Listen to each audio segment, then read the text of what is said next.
kabar? Salam SFD. Semangat Fraternitas Dina. Saat ini kita akan kembali belajar agama Katolik kelas 8 bersama saya Ibu Binaria Lubis, bersama saya Pak Joseph Mahulai. Adapun materi pembelajaran kita ialah panggilan dan perutusan murid Yesus. Apakah anak-anak kami sudah siap? Harapan kami sudah siap. Baik anak-anak kami, sebelum kita memulai pembelajaran kita, mari kita saksikan video berikut ini.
Menurut kamu, apa maksud dari video yang sudah kamu saksikan?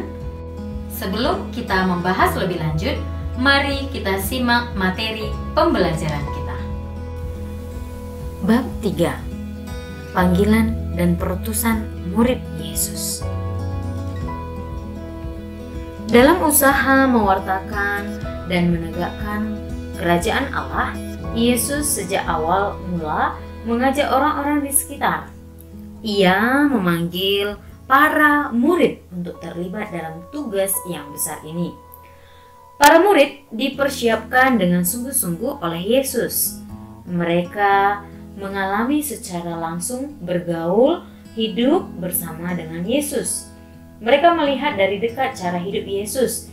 Mereka mendapat pengajaran dan dibekali dengan kekuatan Roh Kudus. Yesus meyakinkan mereka Ia tidak akan meninggalkan mereka, melainkan akan menyertai mereka sampai akhir zaman. Kita mulai dengan bagian A, panggilan para murid Yesus. Panggilan selalu diawali dari Yesus. Yesus yang mengambil inisiatif sendiri. Menanggapi panggilan Yesus secara spontan, tidak akan sedikit pun ada keraguan. Tanpa berpikir panjang, mereka meninggalkan pekerjaan dan keluarga mereka. Panggilan Yesus lebih kepada orang yang hidupnya sederhana, bahkan cenderung kekurangan, dan orang yang dianggap berdosa. Mengikut Yesus tanpa meminta jaminan apapun. Itulah panggilan para murid Yesus. Syarat mengikuti Yesus berdasarkan kitab suci. Yang pertama dapat kita lihat dalam Matius 16 ayat 24 sampai 26, di mana kita diminta untuk memiliki sikap yang mantap. Yang kedua, tidak terlalu banyak pertimbangan. Yang ketiga, tidak terikat dengan apa yang menjadi milik kita sendiri. Dan yang keempat, berani melepas keterikatan dengan keluarga. Ini bisa kita lihat dalam Lukas 9 ayat 57 sampai 62. Yang ketiga, cara hidup murid Yesus. Manusia pada hakikatnya adalah makhluk sosial. Tidak seorang pun dapat hidup sendiri. Kehadiran orang lain mutlak diperlukan sehingga memungkinkan manusia dapat berkembang secara utuh. Karena manusia tidak dapat hidup sendiri, maka hidup dalam kebersamaan orang lain merupakan kebutuhan dasar setiap orang. Makhluk yang memiliki kebutuhan menjalin relasi. Kebutuhan membentuk suatu komunitas. Demikian juga halnya para murid Yesus. Mereka membentuk persekutuan umat beriman disebut gereja. Mereka hidup bersama dan berdoa bersama.